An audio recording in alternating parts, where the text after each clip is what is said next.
नमस्कार, आपण पाहतात KDMC लाईव्ह अपडेट। दिनांक 2 जुलै 2026 रोजी डोंबिवली पश्चिम जुनी डोंबिवली रिक्षा स्टँडजवळ 35 ते 40 वर्ष जुन्या तुकाराम निवास या 5 मजली इमारतीचा काही भाग कोसळला। घटनेची माहिती मिळताच प्रभाग क्षेत्र सहाय्यक आयुक्त अभिमान पवार, आपत्कालीन पथक तसेच विष्णुनगर पोलीस ठाण्याचे वरिष्ठ पोलीस निरीक्षक राम चोपडे तसेच स्थानिक नगरसेवक उपस्थित होते। सुदैवाने कोणत्याही प्रकारची जीवितहानी झाली नाही। इमारतीतील रहिवाशांना सुरक्षित स्थळी हलवण्यात आल्याची माहिती सूत्रांकडून मिळाली।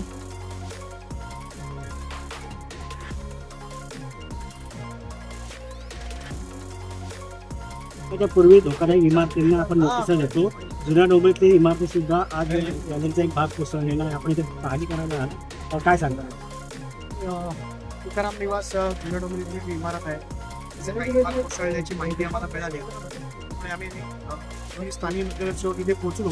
त्याचबरोबर आमचे महापालिकेचे वॉर्ड ऑफिसर, त्याचबरोबर आमचे उपायुक्त हे देखील इथे तातडीने पोहोचले। महापालिकेने तातडीने या इमारतीमध्ये राहत असलेले 7 कुटुंबांना आज आपण खाली केलेला आहे। त्यांना फुगवटादार 15 दिलेला आहे आणि त्याच्यातल्या काही लोकांची राहण्याची व्यवस्था आपण नाईट शेल्टरमध्ये केलेली आहे आणि त्यांचा हक्क अबाधित कुठेतरी राहावा याच्यासाठी त्यांना फुगवटादार पत्र देखील आपण दिलेलं आहे। इमारतीमध्ये कुठलीही जीवितहानी झालेली नाही, त्याच्यामुळे आपण एक महापालिकेच्या तातडीच्या या कारवाईमुळे कुठलीही जीवितहानी झालेली नाही आणि पुढे देखील ज्या अति धोकादायक इमारती आहेत त्याच्यात दक्षता घेतली जाईल ते इमारती खाली करण्यात। आता एक आपले इशारा दिलेला आहे की 4 ते 5 दिवस आहेत ना, ते खूप सावधान आपल्याला करायचं असतं। म्हणून तर ज्या अति धोकादायक इमारती आहेत त्याच्यामध्ये आमचे लोक जाऊन अनाउन्समेंट करतायत, त्या इमारती खाली करतायत आणि प्रयत्न वॉर्ड ऑफिसर प्रत्येक इमारतीमध्ये जाऊन स्वतः लक्ष देऊन करतायत।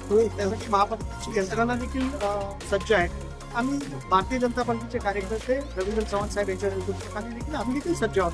ती अशी अडचण असेल की आम्हाला तातडीने आठवण। अशाच प्रकारे आपल्या परिसरातील ताज्या घडामोडी जाणून घेण्यासाठी चॅनलला लाईक, शेअर आणि सबस्क्राईब करायला विसरू नका। धन्यवाद।